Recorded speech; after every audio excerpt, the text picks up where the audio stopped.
Start பண்ணலாங்களா? Already உங்களுக்கு electrical machines complete பண்ணிருப்பாங்கன்னு நினைக்கிறேன். சரிங்களா? இப்போ நம்ம ப்ரீவியஸ் இயர் கொஷின் வந்து டிஸ்கஷன் பண்ணலாம். சரிங்களா sir? Already previous year question solution எல்லாமே டிஎன்பிசி வெப்சைட்லயே இருக்குல்ல சார்? நாம ஏன் சார் இதுல டிஸ்கஸ் பண்றோம் அப்படின்னா, நல்லா ஞாபகம் வச்சுக்கோங்க, ப்ரீவியஸ் இயர் கொஷின்ஸை நீங்க எந்த அளவுக்கு அண்டர்ஸ்டாண்ட் பண்றீங்களோ அதுல இருந்து நீங்க என்ன ஃப்ளோவை நீங்க கண்டுபிடிக்கிறீங்களோ அதுதான் உங்களுக்கு எக்ஸாமுக்கு ரொம்ப ரொம்ப இம்பார்ட்டன்ட். சரிங்களா? நீங்க சால்வ் பண்றப்பவே நிறைய பார்ப்பீங்க, நிறைய கொஸ்டின்ஸ் அப்படியே சேமா ரிப்பீட் ஆகும். டாபிக்ஸும் பாத்தீங்கன்னா ஒரு குறிப்பிட்ட சில டாபிக்ஸ்ல இருந்து மட்டுமே வந்து என்ன ஆகும், ரிப்பீட் ஆகும். எல்லா இப்ப சிங்க்ரனஸ் மிஷின் டிரான்ஸ்ஃபார்மர்னா டிரான்ஸ்ஃபார்மர்லயே கிட்டத்தட்ட பாத்தீங்கன்னா ஒரு 15-20 டாபிக்ஸ் இருக்கு. அந்த 20 டாபிக்ஸ்ல இருந்துமே கொஸ்டின்ஸ் வந்து வரும். ஆனா நீங்க ப்ரீவியஸ் இயர் சால்வ் பண்றப்ப பாத்தீங்கன்னா ஒரு சில பர்டிகுலர் டாபிக்ஸ்ல இருந்து மட்டும் ரிப்பீட்டிவா வரும், ஒரு பர்டிகுலர் கான்செப்ட்ல இருந்து மட்டும் ரிப்பீட்டிவாவே திரும்ப வரும். சரிங்களா? இதெல்லாம் நீங்க அண்டர்ஸ்டாண்ட் பண்ணீங்க அப்படின்னாவே உங்களோட மார்க்ஸ் வந்து நம்ம ஈஸியா நம்மளால கெயின் பண்ண முடியும். அதே மாதிரி இங்க கொஸ்டின்ஸ் எப்படி கேட்டிருக்காங்க, அதை நம்ம எப்படி ஷார்ட் ஸ்பேன் ஆஃப் டைம்ல நம்ம எப்படி நம்ம கிராக் பண்ணணும் அப்படிங்கறதும் நான் சொல்லி தர போறேன். சரிங்களா? ப்ரீவியஸ் இயர் கொஸ்டின்ஸ்ல நீங்க சால்வ் பண்றப்பவே பாப்பீங்க நம்ம ஆப்ஷன்ஸை நம்ம எப்படி எலிமினேட் பண்றது, எப்படி கரெக்டான ஆப்ஷன்ஸை கண்டுபிடிக்கிறது. நான் லாஸ்ட் கிளாஸே சொன்னேன், ஒரு கொஸ்டினுக்கு எத்தனை டைம் தான் இருக்கு, 52 செகண்ட் மட்டும்தான் இருக்கு. சரிங்களா? நீங்க அது படிக்கிறதுக்கே 20 செகண்ட் ஆயிரும். சரிங்களா? ஜென்ரலா படிச்சு ஆப்ஷன்ஸை படிக்கிறதுக்கு எவ்வளவு ஃபாஸ்ட் ரீடிங்கா இருந்தாலும் கட்டாயமா 20 செகண்ட் ஆயிரும். அப்ப ரிமைனிங் எவ்வளவு செகண்ட்ஸ் தான், ஒரு 5 செகண்ட் வந்து என்னன்னா நீங்க கிளிக் பண்ணி அடுத்து நெக்ஸ்ட் கொஸ்டின் போறதுக்கு 5 செகண்ட் ஆயிரும். அப்ப மிச்சம் இருக்கிறது வந்து 27 செகண்ட்ல தான் நீங்க ஒரு கொஸ்டினை சால்வ் பண்ற மாதிரி இருக்கும். ஒரு சில கொஸ்டின்ஸ் எல்லாம் நியூமரிக்கலாவும் இருக்கும், அதுக்கெல்லாம் அதிக டைம் தேவைப்படும். சில கொஸ்டின்ஸ் எல்லாம் கால்குலேட்டர் யூஸ் பண்ற மாதிரியும் வரும். அந்த மாதிரி கொஸ்டின்ஸ் எல்லாம் எப்படி ஹேண்டில் பண்றதுங்கிறதும் சொல்ல போறோம். சரிங்களா? ப்ரீவியஸ் இயர் கொஸ்டின் பேப்பருங்கிறது ரொம்ப ரொம்ப இம்பார்ட்டன்ட். இதுல இம்பார்ட்டன்ட் வந்து சொல்யூஷன் கிடையாது. Solution does not matter. சரிங்களா? சொல்யூஷனை நீங்க ஃபோக்கஸ் பண்ணாதீங்க, அதுல இருந்து நீங்க என்ன அண்டர்ஸ்டாண்ட் பண்ணிக்கிறீங்க, எப்படி வே ஆஃப் கொஸ்டின்ஸ் கேட்கறாங்க, நாம அந்த கொஸ்டின்ஸை எப்படி கிராக் பண்ணும், எந்த டாபிக்ஸ்ல அதிகமா கேட்கறாங்க, நம்ம அவங்களோட ரெக்குவயர்மெண்ட் என்ன அப்படிங்கறது தெரிஞ்சுக்கிட்டாவே நாம ஈஸியா மார்க் கெயின் பண்ணலாம். சரிங்களா? இப்ப லாஸ்ட் டைம் குரூப் 4ல கூட பாருங்க, எல்லாருமே ஸ்கூல் புக்கே படிச்சுட்டு போயிருப்பாங்க. கடைசியா பாத்தீங்கன்னா ஸ்கூல் புக்ல இருந்து எந்த கொஸ்டினுமே கேட்கலன்னு ஸ்டூடெண்ட்ஸ் எல்லாம் கம்ப்ளைண்ட் பண்றாங்க. ஒரு 40 கொஸ்டின் தான் கேட்டாங்க, ரிமைனிங் எங்க இருந்து கேட்டிருக்காங்கன்னே தெரியலங்கிறாங்க. அவங்களுக்கே அப்படின்னா நம்ம டெக்னிக்கலுக்குலாம் எந்த புக்ல இருந்து வருதுன்னு இது வரைக்கும் ஏதாவது சொல்லியிருக்கிறாங்களா? என்ன, எதுவுமே சொன்னதில்லை. இங்க எல்லாமே வந்து நம்ம ப்ரீவியஸ் இயர் கொஸ்டின் பேப்பரை அனலைஸ் பண்ணி பிளஸ் நமக்கு எது இம்பார்ட்டன்டான ஏரியாவோ அதை நம்ம ஃபோக்கஸ் பண்ணணும். சரிங்களா? இங்க வந்து கன்செப்சுவல் நாலேஜும் முக்கியம், அதை விட ரொம்ப ரொம்ப முக்கியம் வந்து என்ன படிக்கணும் அப்படிங்கிறது அதை விட ரொம்ப ரொம்ப இம்பார்ட்டன்ட். ஏன்னா டெக்னிக்கல்ங்கிறது ஒரு பெரிய கடல். அந்த கடல் நீங்க எவ்வளவு நாள் படிச்சீங்கனாலும் மிஷின்ஸே உங்களால படிச்சு முடிக்க முடியாது. சரிங்களா? ஒரு மாசம் இருந்தாலும் சரி, ஒரு வருஷம் ஆனாலும் சரி, மிஷின்ஸ் எல்லாம் கம்ப்ளீட் பண்ணிட்டேன் சார் அப்படிங்கிறது நடக்கவே நடக்காது. அது இஎஸ்சி கொஸ்டின் பேப்பரா இருந்தாலும் சரி, அல்லது கேட்டுக்கு ப்ரிப்பேர் பண்றவங்களா இருந்தாலும் சரி, எந்த எக்ஸாமுக்கு ப்ரிப்பேர் பண்றவங்களா இருந்தாலும் சரி, எக்ஸாமுக்கு என்ன தேவையோ அதை மட்டும் ஃபோக்கஸ் பண்ணுங்க, போதுமானது. ரிமைனிங் எதுவுமே ஃபோக்கஸ் பண்ணாதீங்க. சரிங்களா? சரி, இது வந்து 2018 கேட்ட ஃபர்ஸ்ட் கொஸ்டின் பேப்பர். இதுல பாத்தீங்க அப்படின்னா இது எப்படி சால்வ் பண்ணணும் அப்படின்னு பார்க்கலாம். The load power factor of alternator becomes more leading அப்படின்னு சொல்லியிருக்காங்க. என்ன சொல்லியிருக்காங்க? The load power factor of alternator become more leading அப்படின்னு சொல்றாங்க. என்ன சொல்றாங்க? load power factor வந்து more leading அப்படின்னு சொல்லிட்டாங்க. load power factor more leading, more leading. The value of generated voltage required to give the rated terminal voltage. சரிங்களா? இது வந்து ஸ்டேட்மெண்ட். அடுத்தது அவங்க சொல்றது வந்து என்னன்னா, the value of generated voltage. நல்லா கவனிங்க, the value of generated voltage required to give the rated terminal voltage. rated terminal voltage நம்ம generated value வேணும், gives the rated terminal voltage அப்படின்னு சொல்றாங்க.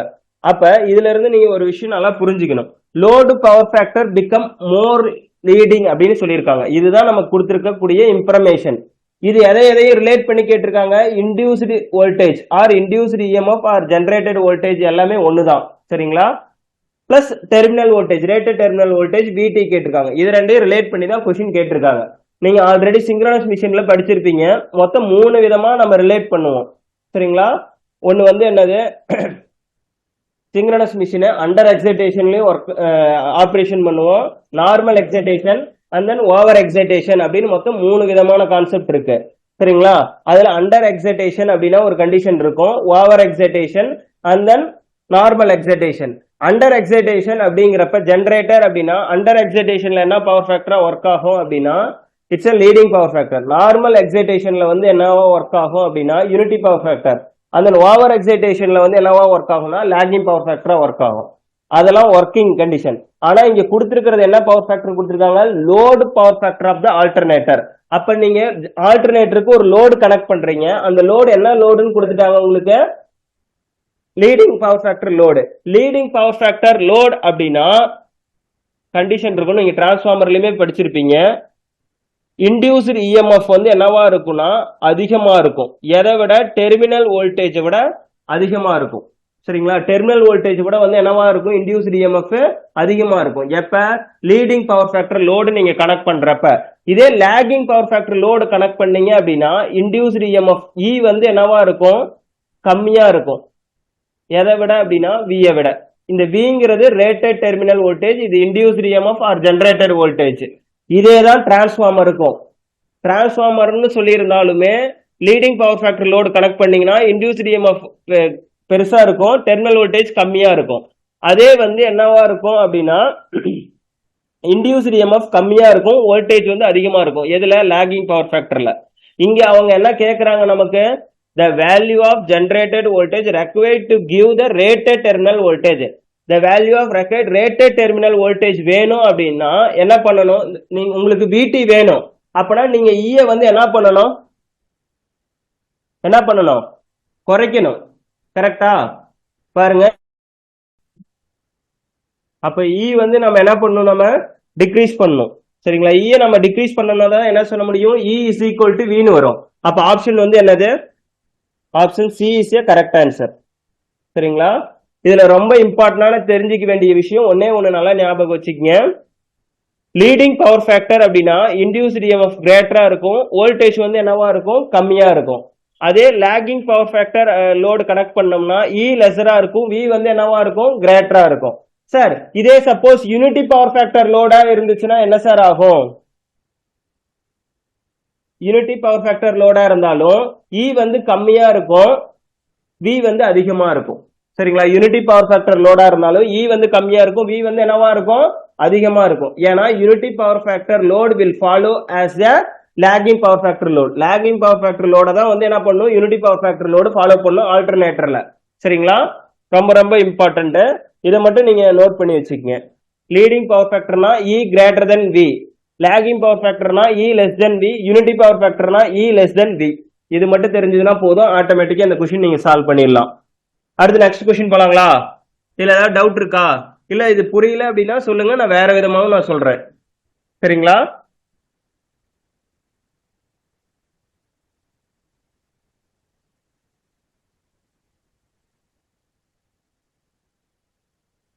அடுத்து நெக்ஸ்ட் கொஸ்டின். இந்த கொஸ்டின் ரொம்ப ரொம்ப இம்பார்ட்டன்ட்.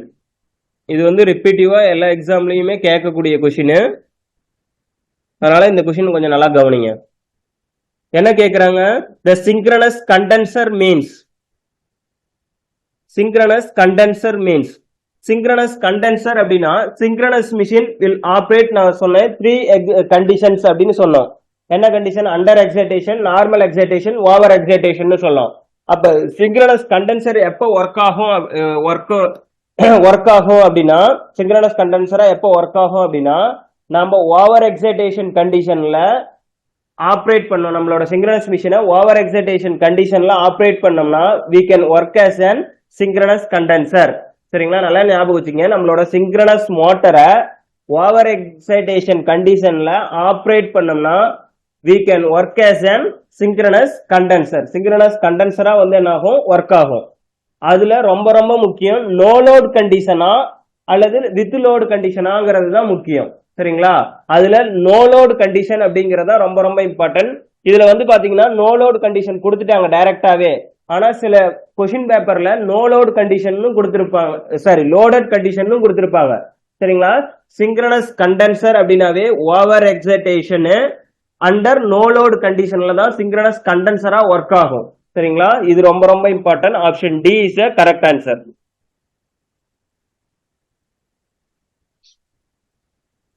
சரிங்களா? Synchronous motor with capacitor connected across the stator terminal voltage அதெல்லாம் வராது. Synchronous motor operating full load power factor with leading power factor இதுவும் கிடையாது.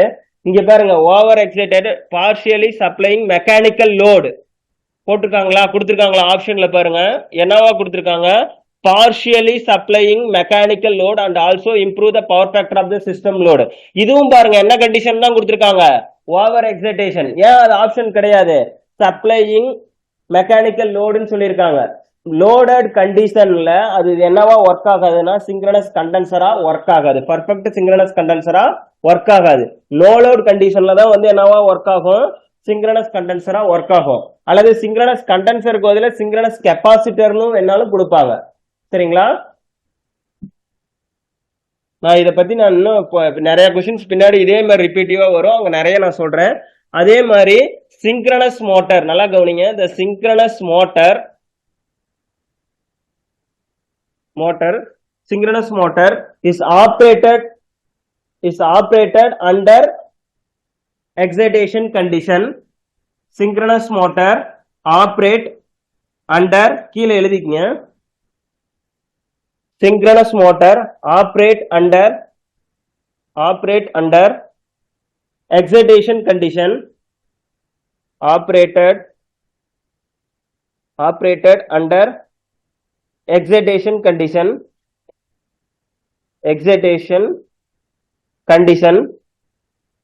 excitation condition will act as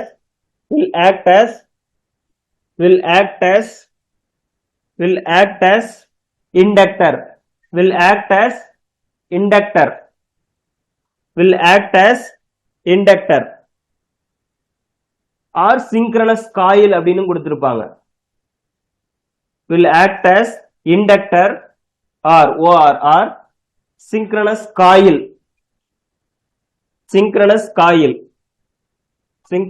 coil அப்படின்னு கொடுத்திருப்பாங்க. இது என்னன்னா lagging power factor.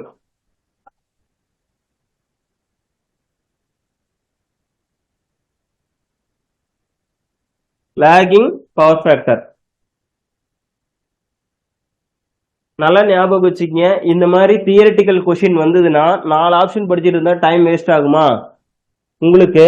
Synchronous condenser அப்படின்னாவே நல்லா ஞாபகம் வச்சுக்கங்க, சிங்க்ரனஸ் கண்டென்சர்ங்கிறது தான் கொஸ்டின். அப்ப இதுக்கான கீவேர்டு என்னங்கிறது தான் முக்கியம். கீவேர்டு என்ன சொல்லியிருக்கோம், சிங்க்ரனஸ் கண்டென்சர்னா ஓவர் எக்ஸைட்டேஷன். முதல் கீவேர்டு வந்து என்னது, ஓவர் எக்ஸைட்டேஷன். அடுத்தது வந்து என்னது, லோ லோட். இந்த 2 வார்த்தையும் பார்த்தீங்க அப்படின்னாவே உங்களோட டைம் சேவ் ஆயிடும். சரிங்களா? நீங்க வேற எதுவுமே அப்படியே ஸ்கேன் பண்றீங்க, பாக்குறப்ப இங்க பாருங்க ஓவர் எக்ஸைட்டேஷன் அப்ப ஒன்னா சியா இருக்கும் அல்லது டியா இருக்கும். அடுத்தது பாக்குறீங்க இங்க என்ன கொடுத்திருக்காங்க, கீவேர்டு நோ லோட் கொடுத்திருக்காங்க. அப்ப ஆப்ஷன் டி. நீங்க ஃபுல்லா படிக்கணுங்கிறது கிடையாது. இந்த சிங்க்ரனஸ் கண்டென்சரா இதுக்கு என்ன கீவேர்டு, அந்த கீவேர்டை வச்சு நீங்க என்ன பண்ணலாம், ஆப்ஷன்ஸ் அடிக்கலாம். இதை நம்ம ஒவ்வொரு ஆப்ஷனா படிச்சுட்டு இருந்தோம்னா இதுக்கே டைம் சரியா போயிடும். சரிங்களா? அதனால ஒவ்வொரு கொஸ்டின்ஸுக்கும் சில ஸ்டாண்டர்டான கொஸ்டின்ஸுக்குலாம் கீவேர்டு ஞாபகம் வச்சுக்கீங்க, போதுமானது. அடுத்தது நெக்ஸ்ட் கொஸ்டின் போலாம்.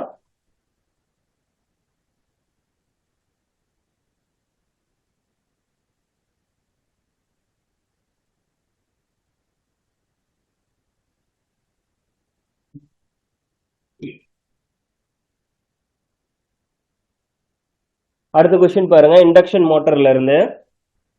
It is desired to operate 3 phase. It is desired to operate 3 phase 450 60 Hz induction motor from 25 Hz source. சரிங்களா? given என்ன சொல்றாங்க, 3 phase 440 volt 60 Hz 3 phase induction motor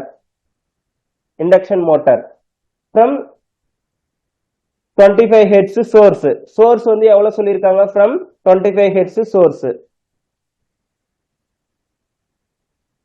The voltage should be applied to the machine if air gap flux density is to be maintained at its nominal value is. if air gap flux is to be maintained at its nominal value is அப்படிங்கறத question நீங்க எழுதணுங்கிறதுல question கொடுத்துருவாங்க. சரிங்களா? நல்ல question இப்போ உங்க வாட்ஸ்அப்புக்கு send பண்ண சொல்லிடுறேன். Question நீங்க எழுத வேணாம், ஜஸ்ட் கொஸ்டின் நம்பர் மட்டும் போட்டு சொல்யூஷன் அப்படியே எழுதிட்டு வாங்க. அதுக்கப்புறம் நீங்க கொஸ்டின் பேப்பர் பிரிண்ட் அவுட் எடுத்துக்கிட்டாலும் சரி, அல்லது கொஸ்டின் பேப்பர் அப்படியே மொபைல்ல இருந்து பாத்துக்கிட்டீங்கனாலும் சரி. ஏன்னா சரிங்களா, நீங்க கொஸ்டின் எழுதிங்கன்னா டைம் வேஸ்ட் ஆக ஆரம்பிச்சிடும், நீங்க கவனிக்க முடியாது. சரிங்களா? உங்களோட இன்டென்ஷன் கவனிக்கிறது சொல்யூஷன்ல மட்டும் இருந்தா போதும், வேற எதுவுமே நீங்க தேவையில்ல. இதுக்கான சொல்யூஷன் பிடிஎஃப் நான் கொடுக்க சொல்லிடுறேன். சரிங்களா? நீங்க ஜஸ்ட் அண்டர்ஸ்டாண்ட் பண்ணி நான் சொல்ற ஹிண்ட்டை மட்டும் எழுதிக்கிட்டே வாங்க, போதுமானது. சரிங்களா? இப்ப இதுல கீவேர்டு என்னங்கிறதா முக்கியம். இதுல கீவேர்டு வந்து என்னன்னு பாத்துக்கிட்டீங்கன்னா, it should be an apply to the machine. அதாவது என்ன சொல்றாங்கன்னா, மிஷினுக்கான சோர்சஸ் கொடுத்துட்டாங்க. Is decide to operate 3 phase 450 60 Hz induction motor from the 25 Hz source. The voltage should be an applied to the machine. Voltage நம்ம apply பண்றோம். If air gap flux density it should be an maintained அப்படின்னு சொல்லிட்டாங்க. ஏர் gap flux density அப்படிங்கிறது வந்து என்ன சொல்றாங்கன்னா, இந்த இடத்துல கான்ஸ்டன்ட் அப்படின்னு சொல்றாங்க. ஏர் கேப் ஃப்ளக்ஸ் டென்சிட்டி அப்படிங்கிறது வந்து என்னது? கான்ஸ்டன்ட். ஏன்னா air gap flux density is to be an maintained அப்படின்னு சொன்னாலும் சரி, கான்ஸ்டன்ட் அப்படின்னு சொன்னாலும் சரி, அது வந்து என்னதுன்னா பை ஆர். சரிங்களா? ஏர் கேப் ஃப்ளக்ஸ் டென்சிட்டி அது ரோட்டர் ஃப்ளக்ஸ்ங்கிறது வந்து என்னவா சொல்லிட்டாங்க? கான்ஸ்டன்ட். இதுதான் அந்த கீவேர்ட், ரொம்ப ரொம்ப முக்கியம். சரிங்களா? And it is nominal value. அப்ப ஏர் கேப் ஃப்ளக்ஸ் டென்சிட்டி கான்ஸ்டன்டா வச்சுக்கிட்டீங்க அப்படின்னா அதுக்கான வோல்டேஜ் என்ன அப்படின்னு கேக்குறாங்க. நார்மலா 60 Hz மிஷின், அதை நம்ம என்ன பண்றோம்? 25 Hz ஆப்ரேட் பண்றோம். அப்படி ஆப்ரேட் பண்றப்ப நமக்கு என்ன ஃப்ரீக்வன்சி, சாரி வோல்டேஜ் எவ்வளவு அப்படின்னு கேக்குறாங்க. இந்த இடத்துல சிம்பிளா சொல்லணும்னா ஏர் கேப் ஃப்ளக்ஸ்ங்கிறது வந்து என்னது? It should be an constant. நீங்க V/F கண்ட்ரோல் மெத்தட்ல அல்லது வேற இதுல எல்லாம் படிச்சிருப்பீங்க. Air gap flux is directly proportional to V/F. மிஷின்ஸ்லயும் டிரான்ஸ்ஃபார்மர்லயும் படிச்சிருப்பீங்க, இண்டக்ஷன் மிஷின்லயும் படிச்சிருப்பீங்க. Air gap flux is directly proportional to V/F. Air gap flux is directly proportional to V/F. அப்ப air gap flux directly proportional to V/F. இப்ப air gap flux constant சொல்றாங்க. air gap flux constant அப்படின்னு சொன்னாங்க அப்படின்னா V/F வந்து என்னவா இருக்கும்? Constant. Very good. சரிங்களா? V/F வந்து என்னவா இருக்கும்? கான்ஸ்டன்டா இருக்கும். அப்ப new voltage of voltage and the new frequency is equal to previous voltage divided by previous frequencyங்கிறது வந்து என்னவா இருக்கும்? கான்ஸ்டன்டா இருக்கும். இதே மாதிரி நீங்க எத்தனை வோல்டேஜ் பை frequency ரேஷியோ வந்து என்னவா இருக்கும்? கான்ஸ்டன்டாவே தான் மெயின்டைன் ஆகும். அப்ப ஃபர்ஸ்ட் என்ன frequency நாம அப்ளை பண்றோம்? கலருங்களா தெரிய மாட்டேங்குதா? சரி,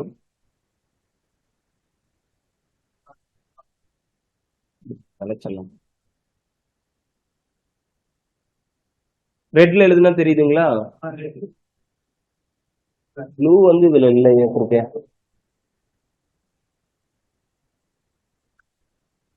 ஃப்ளக்ஸ் கான்ஸ்டன்ட் அப்படிங்கிறதுனால V/F வந்து என்னவா இருக்கும்? கான்ஸ்டன்டா இருக்கும். V/F வந்து என்னவா இருக்கும்? கான்ஸ்டன்டா இருக்கும். இப்ப வோல்டேஜ் நீங்க குறைக்கலாம், ஃப்ரீக்வன்சியும் குறைக்கலாம். ஆனா அதுக்கான ரேஷியோ வந்து என்னவா தான் இருக்கணும்? கான்ஸ்டன்டா தான் இருக்கணும். சரிங்களா? அதுக்கான ரேஷியோ வந்து என்னவா தான் இருக்கும்? கான்ஸ்டன்டா தான் இருக்கும். அதனால நம்ம சிம்பிளா எப்படி எழுதுவோம்னா V2/F2 is equal to V1/F1 அப்படின்னு எழுதுவோம். இதோட ரேஷியோ வந்து என்னவா தான் இருக்கும்? கான்ஸ்டன்டா தான் இருக்கும். இதோட ரேஷியோ வந்து என்னவா தான் இருக்கும்? கான்ஸ்டன்டா தான் இருக்கும். இப்ப V1ங்கிறது ப்ரீவியஸ் வோல்டேஜ், ப்ரீவியஸ் ஃப்ரீக்வன்சி. V2/F2ங்கிறது நியூ வோல்டேஜ், நியூ ஃப்ரீக்வன்சி. இப்ப நமக்கு என்ன தேவை? நியூ வோல்டேஜ் தான் வேணும். அப்ப V2 is equal to V1/F1 into F2. சரிங்களா? V1ங்கிறது ப்ரீவியஸ் வோல்டேஜ். ப்ரீவியஸ் வோல்டேஜ் எவ்வளவு அப்ளை பண்றோம்? 440 வோல்ட்.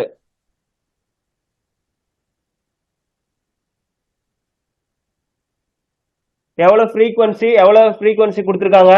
Previous frequency 60 Hz.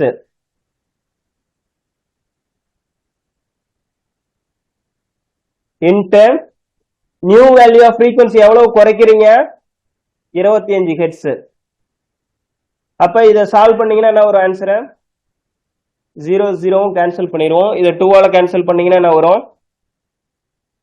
இதை 2ஆல கேன்சல் பண்ணீங்கன்னா 22. இது வந்து என்ன வரும்? 3 வருமா? இதை மல்டிப்ளை பண்ணி சால்வ் பண்ணீங்க அப்படின்னா என்ன வரும்னா 183.33 வோல்ட்னு வரும். சரிங்களா? 183.33 வோல்ட்னு வரும். அப்ப என்ன வரும் ஆன்சர்? Option A. சரிங்களா? Option A.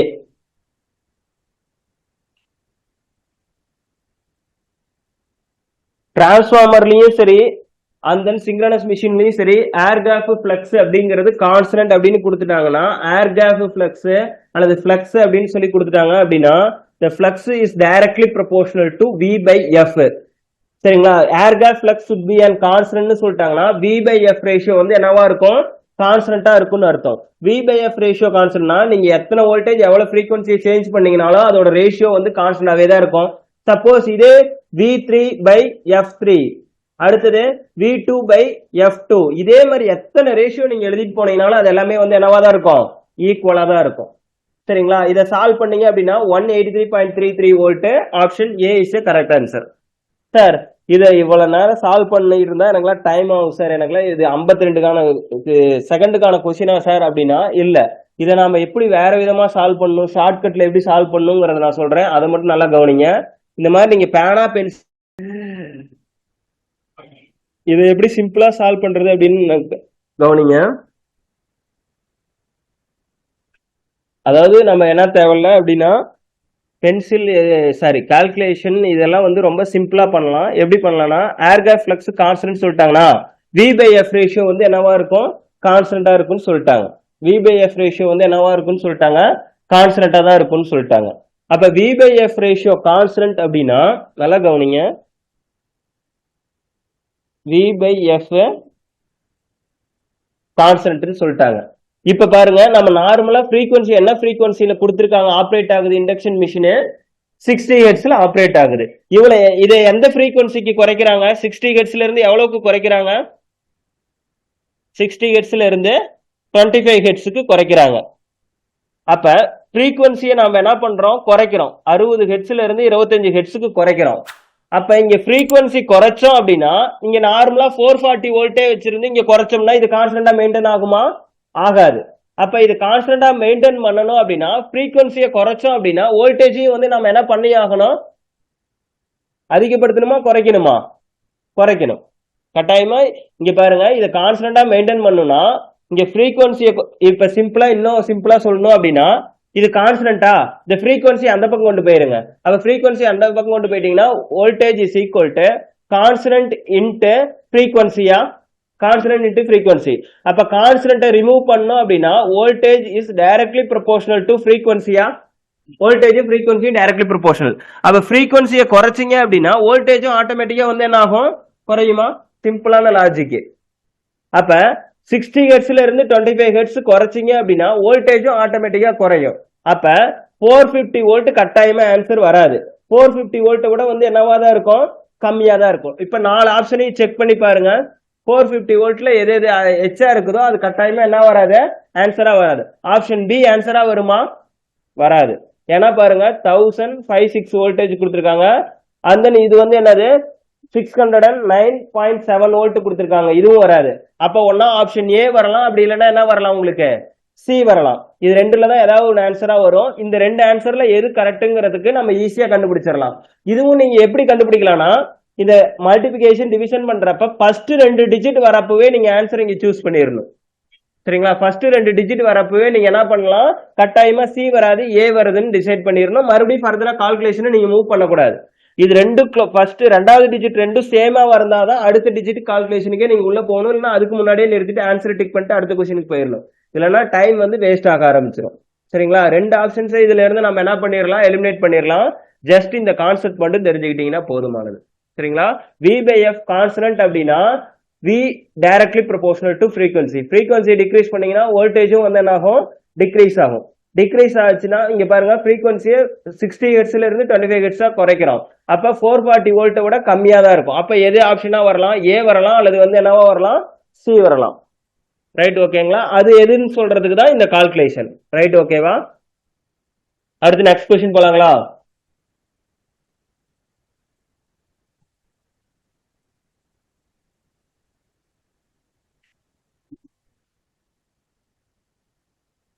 அடுத்தது which of the following can be obtained by equivalent circuit of induction motor? Which of the following can be obtained by the equivalent circuit of induction motor? Equivalent circuit நம்ம வந்து make பண்ணோம் அப்படின்னா எதுல இருந்து பண்ணுவோம் அப்படின்னா it's complete performance characteristics of மிஷின்ஸ்ல இருந்து தான் நம்ம பண்ணுவோம். டெம்பரேச்சர் ரைஸோ டைப் ஆஃப் ப்ரொடெக்ஷனோ டிசைன் ஆஃப் பேராமீட்டர்ஸோ வேற எதுவுமே வராது. பார்த்தாலே தெரியுது இது எதுவுமே வந்து வராது. நம்ம கம்ப்ளீட் பர்ஃபார்மன்ஸ் கேரக்டரிஸ்டிக்ஸ் ஆஃப் மிஷின்ஸ்ல இருந்து தான் நம்ம என்ன பண்ண முடியும் அப்படின்னா ஈக்குவலன்ட் சர்க்யூட்ஸை நம்மளால அப்டைன் பண்ண முடியும். சரிங்களா? இது நார்மலான தியரிட்டிக்கல் கொஸ்டின். அடுத்து நெக்ஸ்ட் கொஸ்டின் போலாம்.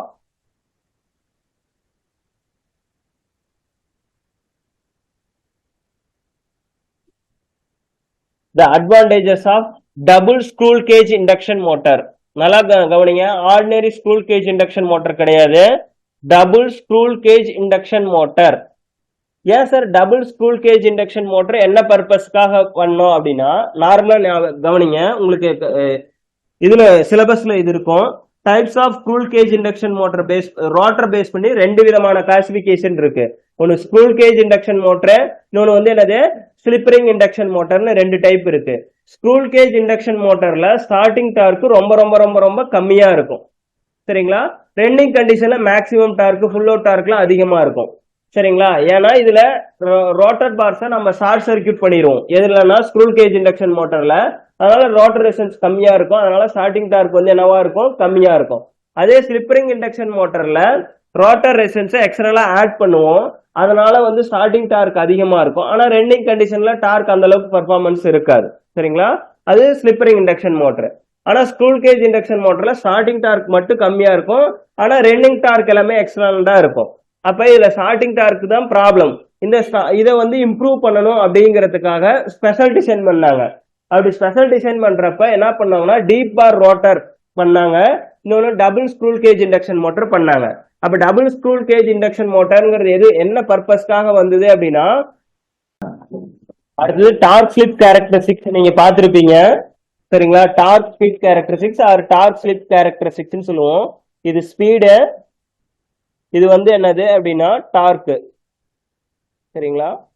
டார்க். இது வந்து என்னதுன்னா ஸ்லிப்போ சொல்லலாம். ஸ்லிப், டார்க் ஸ்லிப் கேரக்டரிஸ்டிக்ஸ் ரொம்ப ரொம்ப இம்பார்ட்டன்ட் இண்டக்ஷன் மிஷின்ஸ்ல. சரிங்களா? இதுல இண்டக்ஷன் மோட்டருக்கு டார்க் ஸ்லிப் கேரக்டரிஸ்டிக்ஸ் பார்த்திருப்பீங்க, இந்த மாதிரி இருக்கும். இது வந்து நார்மல் இண்டக்ஷன் மோட்டருக்கு, நார்மல் ஸ்க்ரூ கேஜ் இண்டக்ஷன் மோட்டருக்கு இந்த மாதிரி டார்க் ஸ்லிப் கேரக்டரிஸ்டிக்ஸ் இருக்கும். ஸ்டார்டிங் டார்க் ரொம்ப ரொம்ப கம்மியா இருக்கும். சரிங்களா? ஸ்டார்டிங் டார்க் ரொம்ப ரொம்ப கம்மியா இருக்கும். இதுல double screw cage induction motor, double screw cage induction மோட்டர்ல உள்ள ரெண்டு காஜ் வச்சிருப்பாங்க. ஒன்னு இன்னர் காஜ் ஒன்னு வச்சிருப்பாங்க, இன்னொன்னு வந்து என்னன்னா அவுட்டர் காஜ் வச்சிருப்பாங்க. சரிங்களா? இந்த ரெண்டு காஜ் மூலியமா தான், கேஜ் மூலியமா தான் வந்து என்ன பண்ணுவாங்கன்னா ஸ்டார்டிங் டார்க் வந்து என்ன பண்ணுவாங்க? இம்ப்ரூவ் பண்ணுவாங்க. எதுக்கு சார் ரெண்டு இது அப்படின்னா, ஸ்டார்டிங் கண்டிஷன்ல வந்து என்ன ஆகும்னா அந்த ரோட்டர் ரெசிஸ்டன்ஸ் நம்ம இம்ப்ரூவ் பண்ணி ஸ்டார்டிங் டார்க்கை இம்ப்ரூவ் பண்ணுவோம். ரன்னிங் கண்டிஷன்ல அது தேவையா? ஒன்ஸ் மிஷின் ஸ்டார்ட் ஆயிருச்சு அப்படின்னா அது எக்ஸ்ட்ரா பிட்டிங்கா மாறிடும். அதனால அது தேவையில்லை. அப்ப அதை எலிமினேட் பண்றதுக்காக இந்த மாதிரி ரெண்டு காஜா வந்து என்ன பண்ணிருப்பாங்கன்னா பிரிச்சிருப்பாங்க. சரிங்களா? இதுல இன்னர் கேஜுக்கு ஒரு ஸ்டார்க் ஸ்லிப் கேரக்டரிஸ்டிக்ஸ் இருக்கு, அவுட்டர் கேஜுக்கு ஒரு ஸ்டார்க் ஸ்லிப் கேரக்டரிஸ்டிக்ஸ் இருக்கு. அப்புறம் ரெண்டையும் கம்பைன் பண்ணதுல இருக்கு. அதை ரெண்டையும் பார்க்கலாம். இது இன்னர் கேஜுக்கு வந்து என்னவா இருக்கும்? கம்மியா இருக்கும். இது வந்து இன்னர் கேஜ். சரிங்களா? ஸ்க்ரூ கேஜ்லயே வந்து டபுள் ஸ்க்ரூ கேஜ்லயே இது வந்து என்னன்னா இன்னர்ல கம்மியா தான் இருக்கும் ஸ்டார்டிங் டார்க், இன்னர் கேஜ். சரிங்களா? இது இன்னர் கேஜ். அடுத்தது டபுள் கேஜ். டபுள் கேஜ்ல வந்து என்னவா இருக்கும்?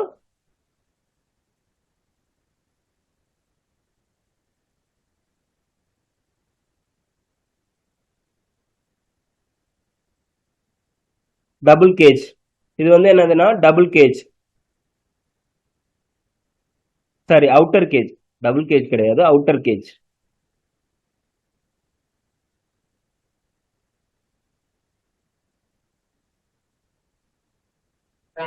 இது அவுட்டர். இது ரெண்டையும் இன்னர் கேஜியும் அவுட்டர் கேஜியும் நம்ம சேர்த்து கனெக்ட் பண்றப்ப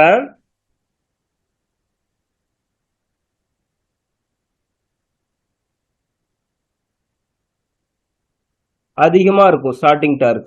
இது டபுள். இன்னர் கேஜியும் அவுட்டர் கேஜியும் நம்ம ஆட் பண்ணணும். இந்த ஸ்டார்டிங் டார்க்கையும் இந்த ஸ்டார்டிங் டார்க்கையும் ஆட் பண்ணீங்கன்னா இங்க வரும். சரிங்களா? இது double squirrel cage induction motor அப்படின்னு சொல்லுவாங்க.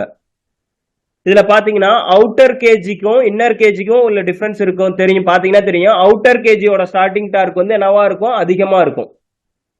இதெல்லாம் எக்ஸாம்ல கொஷின்ல கேட்பாங்க. எதுல கேட்பாங்க அப்படின்னா மேட்ச் த ஃபாலோவிங்ல கேட்பாங்க. அதுக்காக தான் இது நான் நடத்துறேன். சரிங்களா? மேட்ச் த ஃபாலோவிங்ல கேட்பாங்க.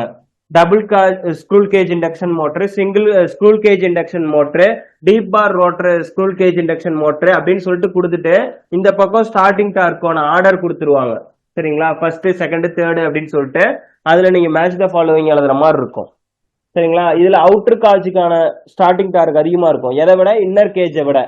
இதுல ரெசிஸ்டன்ஸ் எப்படி, ஸ்டாட்டர் ரெசிஸ்டன்ஸ் எப்படி, ரோட்டர் ரெசிஸ்டன்ஸ் டிசைன் பண்ணிருப்பாங்க அப்படின்னா அவுட்டர் காஜுக்கான ரெசிஸ்டன்ஸ் அதிகமா இருக்கும். ரோட்டர் ரெசிஸ்டன்ஸ், அவுட்டர் காஜுக்கான ரோட்டர் ரெசிஸ்டன்ஸ் வந்து அதிகமா இருக்கும். எதை விட அப்படின்னா இன்னரை விட. அதே மாதிரி ஸ்கூல் கேஜ் இண்டக்ஷன் மோட்டாரை விட எதுக்கு அதிகமா இருக்கும் ஸ்டார்டிங் டார்க்? டபுளுக்கு. சரிங்களா?